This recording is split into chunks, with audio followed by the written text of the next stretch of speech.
आज हम बात करने जा रहे हैं क्लास 8वीं क्लास की है। ये हमारी एक्सरसाइज 2.2 एक्सरसाइज 2.2 की। तो एक्सरसाइज 2.2 में लास्ट क्लास में हमने ये बात करी थी किसकी, चैप्टर कौन सा किया था हमने, तो linear equation of one variable. अब इसी में ये हमारी एक्सरसाइज 2.2 है, यानी इसमें हमें पहले इक्वेशन बनाना है, देन उसको सॉल्व करना है। ये है हमारे पास एक्सरसाइज 2.2 का पहला सवाल। If you subtract 1/2 from A number and multiply the result by 1/2 you get 1/8। What is the number. क्या मतलब हुआ इसका कि यदि आपने इफ़ यू सब्ट्रैक्ट 1/2 कि आपने एक संख्या में से, किसी दी गई संख्या में से आपने 1/2 if you subtract 1/2 from the number and multiply the result by 1/2 कि आपने 1/2 घटाया संख्या में से, फिर जो रिजल्ट आया उसको 1/2 से मल्टीप्लाई कर दिया, तो आपको मिला क्या, 1/8। तो व्हाट इज द नंबर। तो बताइए वो नंबर है क्या। बिल्कुल आसान भाई, हमने मान लिया let number equal to x, संख्या हमने एक्स है। हिंदी में क्या लिख देंगे, माना कि संख्या बराबर एक्स। अब अंग्रेजी में भाई क्वेश्चन क्या कह रहा है, अकॉर्डिंग टू क्वेश्चन। और इसकी हिंदी बड़ी सरल सी हो जाती है, अकॉर्डिंग टू क्वेश्चन की हिंदी में क्या लिख देते हैं, प्रश्नानुसार। प्रश्न के अनुसार। अब प्रश्न हमारा क्या कह रहा है कि you subtract 1/2 from the number. भाई इस नंबर में से हमने क्या किया, 1/2 घटा दिया, ठीक है। अब जो रिजल्ट आया उस रिजल्ट को मल्टीप्लाई कर दिया कितने से, 1/2 से। तब हमें प्राप्त हुआ क्या, 1/8। क्या मिल गया हमको, 1/8 मिल गया। अब हमें बताना कि नंबर क्या है। तो जैसे जैसे उसने कहा उसी हिसाब से हम करते गए। भाई हमने सबसे पहले let number equal to x, Hindi वाले लिख देंगे माना कि संख्या बराबर एक्स, और अकॉर्डिंग टू क्वेश्चन प्रश्नानुसार हिंदी में क्या हो गया कि भाई संख्या में से 1/2 घटाया, जो आया तो ब्रैकेट में से बंद करना क्यों जरूरी है। कई बच्चे कई बार ये गलती कर देते हैं कि ब्रैकेट में बंद नहीं किया, क्योंकि हमने पहले क्या किया, सब्ट्रैक्शन किया, और सब्ट्रैक्शन के बाद जो आया उसको मल्टीप्लाई किया 1/2 से, तो 1/8 आ गया है। अब इसको हम सॉल्व कर देते हैं, यानी एक्स की वैल्यू अभी जैसे हमने पीछे क्वेश्चन में निकालना, इक्वेशन को सॉल्व करना सीखा था। ये 1/2 है, 2 में हम अब डायरेक्ट ही कर देंगे, भाई 2 से मल्टीप्लाई करेंगे तो ये 2 खत्म हो जाएगा और इधर 2 आ जाएगा। तो हमने अगली लाइन क्या लिख दी, सीधी सीधी इसको ऐसे लिख देंगे 1/8 इंटू 2, या इसको ऐसे कह देते हैं कि भाई ये 2 इधर से इधर गया तो यहाँ डिवीजन में था या मल्टीप्लाई में हो गया। बात वही है जो मैंने पिछली वाली वीडियो में बताई थी, यहाँ 2 से हम मल्टीप्लाई करेंगे तो ये 2 से 2 कट गया और यहाँ पे 1/8 इंटू 2 आ गया। बात एक ही है। अब 2 से हमने 8 को काट दिया, 4 आ गया। अब x माइनस 1/2 इक्वल टू कितना आ गया, 1/4। अब इस 1/2 को ख़त्म करने के लिए क्या बताया था हमने कि इसमें 1/2 जोड़ दो तो इधर भी 1/2 जुड़ेगा, या हम इसको ऐसे कह देते हैं कि ये 1/2 इधर चला गया तो ये 1/4 प्लस 1/2 बन गया, क्योंकि इधर माइनस का था इधर गया तो ये प्लस का बन गया, 1/4 प्लस 1/2 हो गया। क्यों हो गया, क्योंकि 1/2 इधर जोड़ा तो इधर भी जोड़ेंगे, इधर वाला ख़त्म हो जाएगा, इधर वाला ये प्लस में आ जाएगा। दोनों को जोड़ दिया भाई, एलसीएम आ गया कितना, 4, और 4 का मतलब ये 1, और 2 2 जा 4, 2 इंटू 1 2, दैट इज 3/4। तो क्या आ गई हमारी संख्या क्या आ गई, x इक्वल टू 3/4। इसलिए रिक्वायर्ड नंबर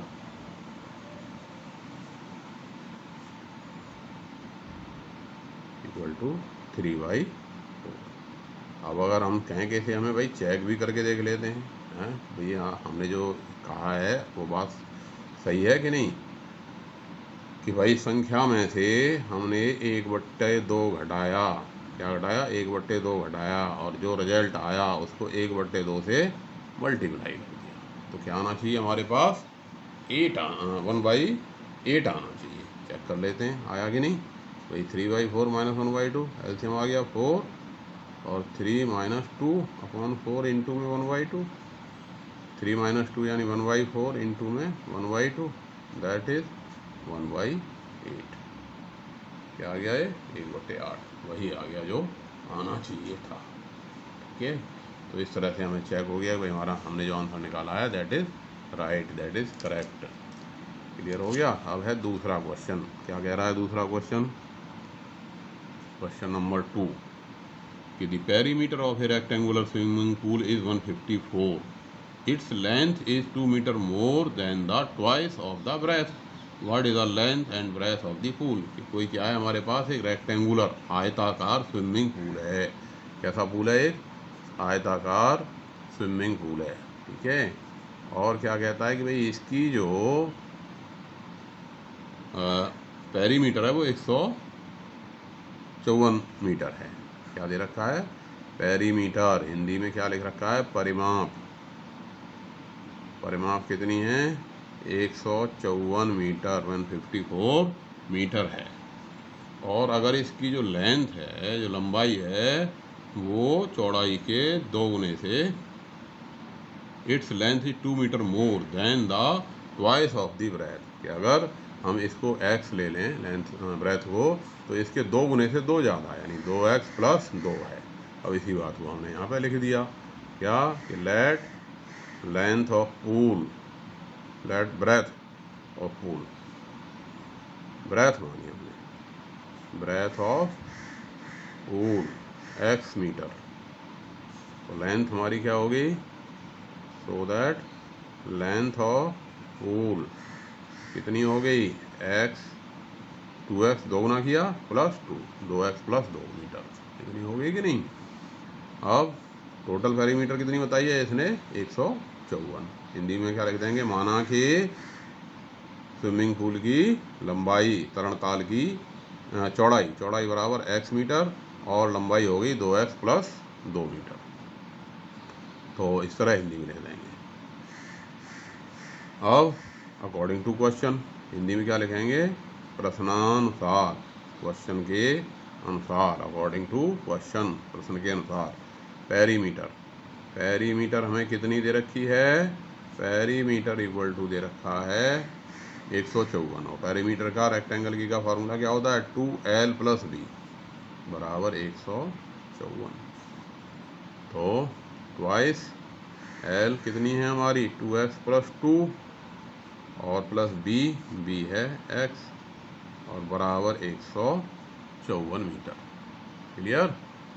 अब इसको सॉल्व कर देते हैं भाई, इक्वेशन बन गया। अब इस 2 को अगर इधर ले जाएंगे तो ये बट्टे में आ गया, और इन दोनों को जोड़ दिया तो ये 2x और x कितना हो गया? या ऐसे लिख लो, 2 इंटू में 2x और x 3x plus 2, 3x plus 2 equal to 154, ऐसे लिख दिया। एक ही बात है। अब इस 2 को इधर ले गए, 2 को इधर ले गए, या ये कहो कि 2 से हमने इसको डिवाइड कर दिया, तो ये कट जाएगा और इधर 154 को 2 से भाग हो जाएगा, तो ये आ गया 2 से भाग लगाने पर 2 7 जा 14 एंड 2 7 जा 14। अब इस 2 को इधर ले गए तो 3x इक्वल टू क्या आ गया? 77 माइनस 2, दैट इज 75। अब इस 3 को हटाया तो x इक्वल टू क्या आ गया? 75 अपॉन 3, दैट इज 25। x की वैल्यू कितनी आ गई? 25। तो इसलिए breadth of the pool, so that breath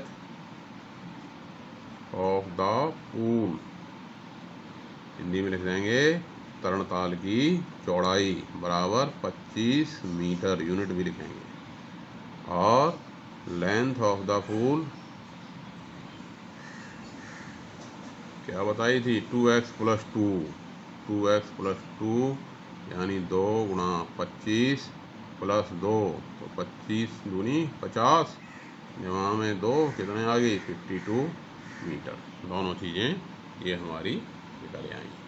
अब मान लिया इसको हम चेक करना चाहें वही सही हो गया कि नहीं हो गया, चलिए चेक कर लेते हैं। पेरीमीटर, पेरीमीटर क्या होता है? Perimeter 2l plus b,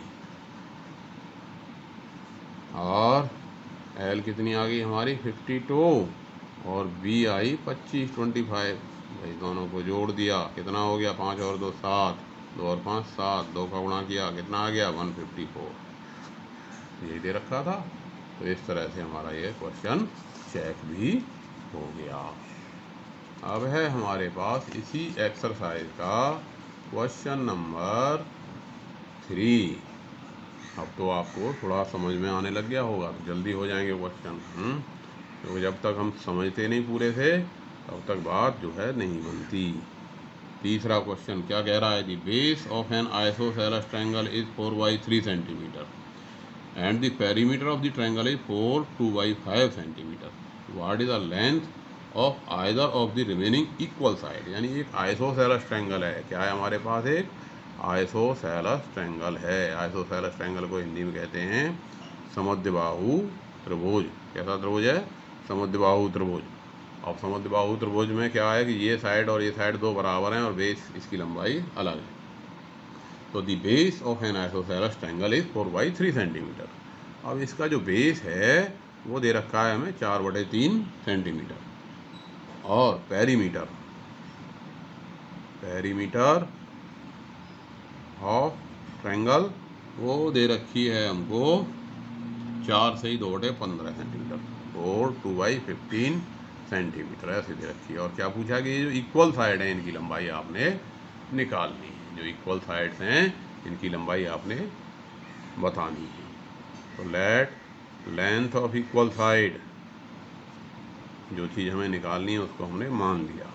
late length of equal side, माना कि समान भुजा की लंबाई, माना कि इसको हिंदी में क्या लिखेंगे, माना कि समान भुजा की लंबाई बराबर x सेंटीमीटर। यानी ये भी x और ये, तो ये x है तो ये भी x, क्योंकि ट्रायंगल कैसा है, आइसोसेलेस ट्रायंगल। इसलिए पेरीमीटर क्या होती है, पेरीमीटर का मतलब कि इसकी भाई यहाँ से चलें और ऐसे घूमते हुए यहीं पहुँच जाएं, या ऐसे चलें यहाँ से चलें ऐसे घूमते हुए यहाँ पहुँच जाएं, यानी तीनों साइड का सम पेरीमीटर। तो पेरीमीटर हो गई x प्लस 4/3 बराबर 4 2/15 सेंटीमीटर में है। x और x कितना हो गया, 2x प्लस 4/3, और इसको अगर हमने 15 चौके 60 और 2 62/15 लिख दें तो ठीक रहेगा। अब इसको इसमें से माइनस कर देंगे। क्यों कर देंगे, क्योंकि 62/15 या तो एक हो गया, इसमें से यहाँ 4/3 घटा दिया तो इधर भी घटाएंगे, और इधर वाला कट गया, और या एक हो गया इधर से इधर ले गए तो ये माइनस में हो गया। तो एलसीएम आ गया इसका कितना, 15 और 62 - 3 पंजे 15 5 चौके 20। तो कितना आ गया है, 62 में से 20 घट गए, कितने बचे 42, 42/15। अब इसे अगर हम काटें तो 3 से कट रहा है, 3 पंजे 15 और 3 से कट गया ये 3 1 3 14 3 42, 14 3 जा 42। पहाड़े याद होते हैं तो कैलकुलेशन आसान हो जाती है। तो यानी x की वैल्यू आ गई। अब x को इधर ले गए तो ये 14/5 था, और ये वाला 2 यहाँ से इधर गया तो ये बट्टे में आ गया। एक हो दोनों साइड को हमने 2 से भाग लगा दिया, एक ही बात है। अब 2 से भाग लगा दिया, ये कट गया 7/5। इसलिए लेंथ ऑफ इक्वल साइड क्या हो गया answer, length of equal side यानी समान भुजा की लंबाई बराबर 7/5 सेंटीमीटर। ऐसे लिख दो, ये भी ठीक है। या इसको क्या बना दो, इसका फ्रैक्शन कैसे बन गया भाई, 7 को 5 से भाग लगाया, क्या बार गया 7 1 5 1 5 बचे 2। तो अगर हम इसे 1 सही 2/5 सेंटीमीटर लिख दें तो ये भी बात वही है, 1 सही 2/5 सेंटीमीटर। तो ये आंसर आ जाएगा इसका। अब क्वेश्चन नंबर है हमारे पास कौन सा, 4। क्या कह रहा है क्वेश्चन नंबर 4 कि sum of two numbers is 95 if one exceeds by other by 15 find the number. कि दो संख्याओं का जो सम है, जोड़ है, योगफल है, वो कितना है 95 है, और एक संख्या दूसरी से 15 अधिक है। One number exceeds by other by 15, एक संख्या दूसरे से 15 ज़्यादा है, तो दोनों संख्याएं बताइए। तो भाई हमने मान लिया लेट वन नंबर या स्मॉलर नंबर या smaller number equal to x, माना कि छोटी संख्या एक्स है। भाई दो संख्याएं दोनों का अंतर 15 है, इसलिए लार्जर नंबर हिंदी में क्या लिख देंगे, माना कि छोटी संख्या बराबर एक्स, इसलिए लार्जर नंबर बड़ी संख्या, लार्जर नंबर यानी बड़ी संख्या कितनी होगी भाई, कितनी बड़ी है वो उससे 15 बड़ी है। दोनों में अंतर कितने का है, 15 का अंतर है। और दोनों संख्याओं का जोड़ क्वेश्चन क्या कह रहा है, अकॉर्डिंग टू क्वेश्चन, प्रश्नानुसार, प्रश्न के अनुसार क्या कह रहा है कि भाई दोनों का जोड़, इन दोनों को जोड़ दें तो वो कितना आ रहा है, x प्लस 15, दोनों को जोड़ने पर हमारे पास आंसर आ रहा है 95। क्या आ रहा है, 95। अब ये हो गया 2x और ये 95 में से इधर 15 घट गया तो क्या आ गया, 80 आ गया, यानी x equal to 80/2 that is 40। 80/2 that is 40। इसलिए जो छोटी संख्या यानी 1 नंबर कहो इसे या स्मॉलर नंबर कहो, तो smaller number equal to 40 and larger number equal to, ये कितना हो गया, x प्लस 15 यानी 40 जमा में 15 दैट इज 55। क्लियर हो गया। अब है क्वेश्चन नंबर 5। क्या कह रहा है question number 5, two numbers are in the ratio 5:3। If their difference is 18, what are the numbers.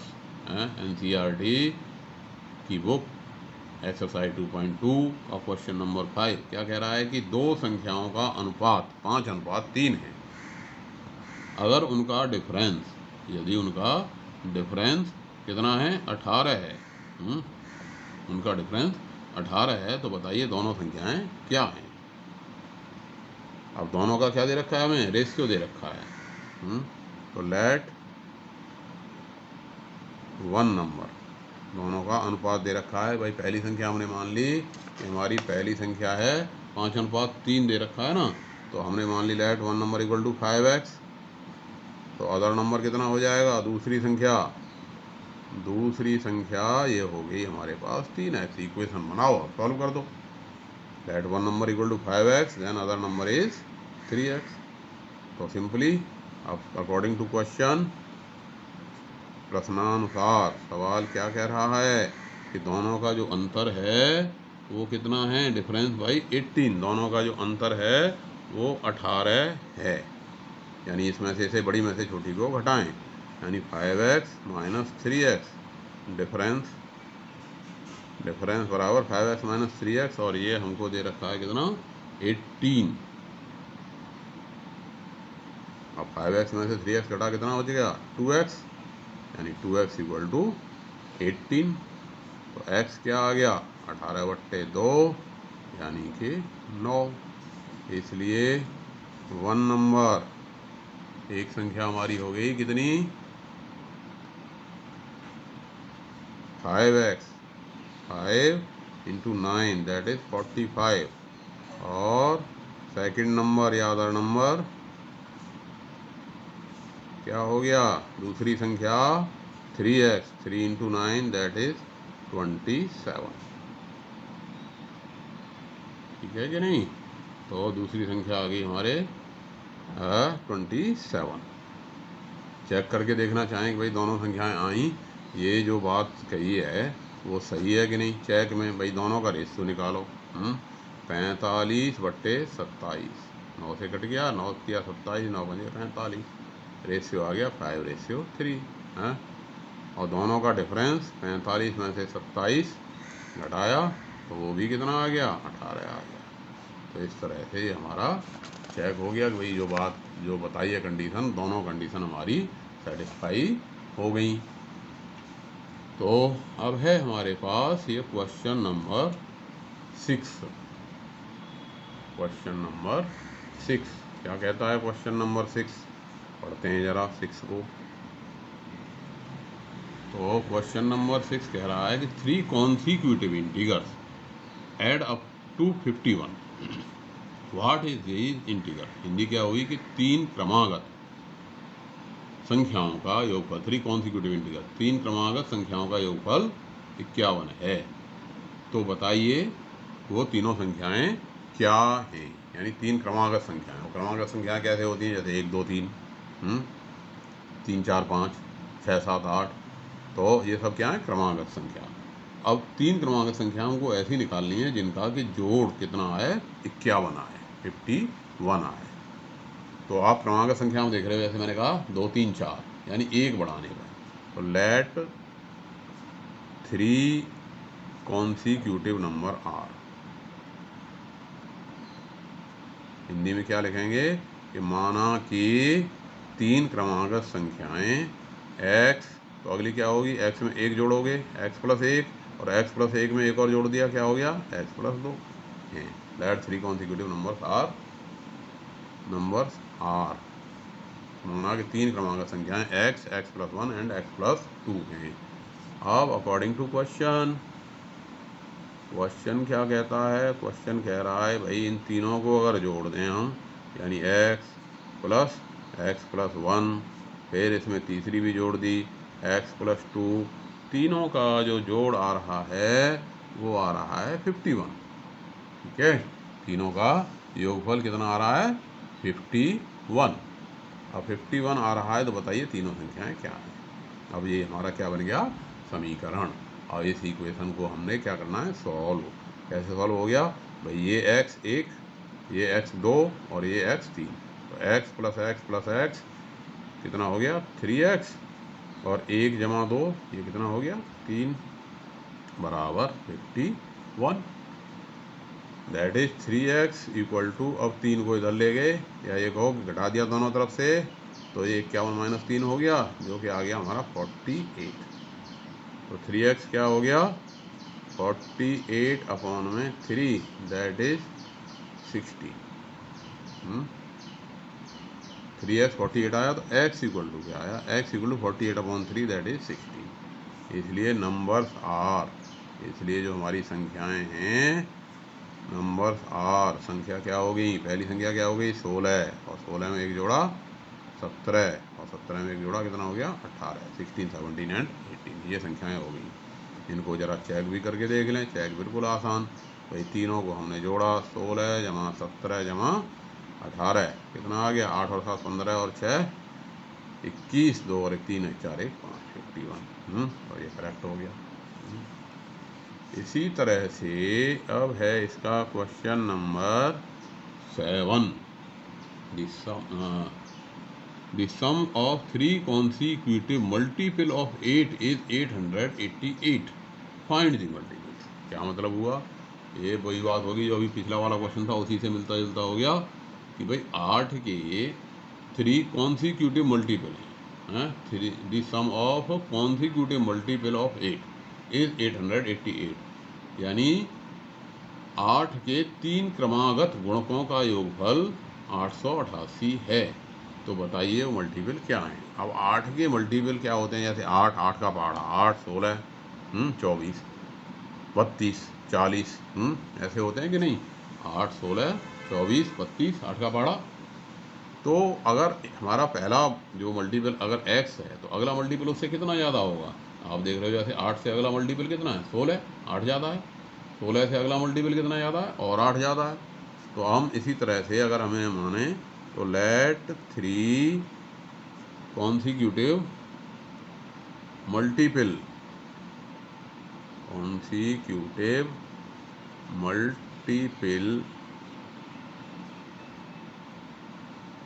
Of 8 are. माना कि 8 के 3 क्रमागत गुणक क्या हैं भाई, एक x है, तो अगला वाला कितना आएगा, x प्लस 8, और उससे अगले वाला कितना आएगा, x प्लस 16। क्यों, क्योंकि पहले में 8, जैसे अभी मैंने बताया कि 8 जैसे मल्टीपल 8 16 24 32, तो सब में 8 का अंतर होता है। तो ये अगर पहले वाला x मान लिया, तो दूसरा क्या हो जाएगा, x प्लस 8, और उससे अगला वाला कितना हो जाएगा, x प्लस 16। अब सवाल कह रहा है कि भाई इन तीनों का जो जोड़ है वो कितना है, सम तीनों का x plus 8 plus x plus 16, तीनों को अगर हम जोड़ दें x plus 8 plus x plus 16, then the sum is 888, 888 है। चलिए अब ये बन गया हमारा क्या, इक्वेशन बन गया। अब इस इक्वेशन को सॉल्व कर देते हैं भाई। ये x और ये x कितना हो गया, 3x हो गया कि नहीं, और 3x हो गया, ये 8 है और ये 16, दोनों को जोड़ दिया कितना बन गया, 24 बन गया, बराबर 888। क्लियर। अब इस 24 को इधर ले जाएंगे, तो क्या बनेगा, 3x इक्वल टू 888 में से क्या माइनस हो गया, 24। या ये कहो कि दोनों पक्षों से LHS में से भी 24 घटा दिया तो RHS में से भी 24 घटाना पड़ेगा। यहाँ वाला कैंसिल हो गया, इधर वाला ये घट गया, तो ये आ गया आपके पास 4, और ये 888, 8 में से 4 गए 4, और 8 में से 2 गए तो 6, और ये 864 आ गया। x इक्वल टू आ गया हमारे पास 864/3, दैट इज 3 दूनी 6, 3 अट्ठे 24, 3 अट्ठे 24, x की वैल्यू आ गई 288, 3 से डिवाइड कर दिया, ऐसे 864 को 3 से डिवाइड करा तो 3 दूनी 6, और क्या बचे 2, और ये 26, 3 अट्ठे 24, फिर ये 2 और ये 4, और 3 अट्ठे 24, ऐसे डिवाइड होकर के इसका आंसर आ गया। अब संख्या क्या होगी, so that required numbers are, required यानी जो पूछी गई संख्याएं, नंबर्स आर, क्या क्या हो गए भाई, पहली संख्या x तो यानी 288, और उससे अगली 288 में हमने 8 जोड़ दिया है, दूसरी संख्या 288 में हमने 8 जोड़ दिया, तो 288 में 8 जोड़ दिया कितना आ गया 296, और तीसरी संख्या 288 प्लस 16 है, x प्लस 16 है ना, तो ये जोड़ दिया, या ऐसे भी कर सकते थे इसमें 8 जोड़ दो तो कितना आ गया ये 304 है। रिक्वायर्ड नंबर था 288, 296 एंड 304। इस तरह से हम ये जो है तीनों संख्याएं हमारी निकल आई। चेक करना चाहें तो चेक कर सकते हैं भाई कि तीनों को हमने जोड़ के देख लिया, तीनों में 8 का भाग जा रहा है, 288 में भी जा रहा है, 296 में भी जा रहा है, और 304 में भी जा रहा है, तीनों लगातार हैं। और जोड़ के देखें तो 8 और 6 14, 14 और 4 18, हासिल 1, 17 1 18, 2 2 4 18। तो इस तरह से इसका जो ये आंसर हमारे पास आ गया। अब है हमारे पास question number 8। 3 consecutive integers are such that when they are taken in increasing order and multiply by 2, 3 and 4 respectively, they added up to 74. Find the number। क्या मतलब हुआ कि 3 लगातार संख्याएं हैं, 3 कॉन्सिक्यूटिव इंटीगर हैं, 3 क्रमागत संख्याएं हैं, आर सच दैट इस प्रकार से हैं कि अगर उनको हम एक क्रम में लें, लेकिन इन इंक्रीजिंग ऑर्डर बढ़ते हुए क्रम में ले लिए, एंड मल्टीप्लाई बाई 2, पहले को 2 से मल्टीप्लाई करा, दूसरे को 3 से और तीसरे को 4 से, तो हमारा आंसर आया 74। तो बताइए वो संख्याएं क्या हैं। तो वही जो पहले जो अभी छठा क्वेश्चन था कि late 3 consecutive numbers are, consecutive numbers are x, x plus 1 and x plus 2, 3 संख्याएं हैं। अब क्वेश्चन क्या कह रहा है भाई, पहले वाले को आपने मल्टीप्लाई किया, अकॉर्डिंग टू क्वेश्चन क्या है, अकॉर्डिंग टू क्वेश्चन कि भाई पहली संख्या को आपने मल्टीप्लाई किया 2 से, तो 2 इंटू में x, दूसरी को मल्टीप्लाई किया 3 से, 3 इंटू एक्स प्लस 1, और तीसरी को मल्टीप्लाई कर दिया 4 से, तो 4 इंटू एक्स प्लस 2, बराबर तीनों का जो जोड़ आया दैट सम कितना आया 74 आ गया। अब इस इक्वेशन को सॉल्व कर दो, कितना हो गया, ये 2x plus 3x plus 3, plus 4x plus 4 दूनी 8 बराबर 74। तो 4 और 3 7, 7 और 2 9x प्लस 3 और 8 11 बराबर 74। अब 9x बराबर कितना आ गया? 74 में से 11 माइनस कर दिया, तो यहाँ क्या बचा? 3, और ये क्या बचा? 7 में से 1 गया, तो 6 63 74 में से 11 घट गए, कितने बच गए? 63। तो x की वैल्यू क्या आ गई? 63 अपॉन में कितना? 9। 63 अपॉन 9 दैट इज 9 7 63। तो इसलिए consecutive numbers are, so that consecutive numbers are, यानी जो संख्याएं हैं वो क्या हो गई? 7 8 और 9। चेक करके देख सकते हैं भैया हमारा सही है बात कि नहीं।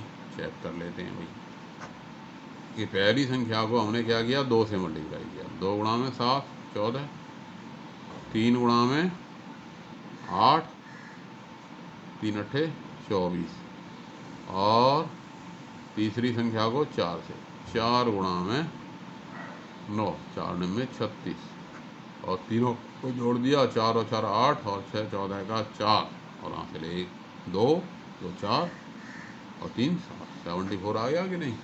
तो ये हमारा चेक हो गया कि हमारा आंसर करेक्ट है। तो ये इस एक्सरसाइज 2.2 के 8 क्वेश्चन हमने आज किए। ये आपके समझ में आए होंगे। अगली वीडियो में इससे नेक्स्ट करेंगे। मिलते हैं फिर अगली वीडियो में। धन्यवाद।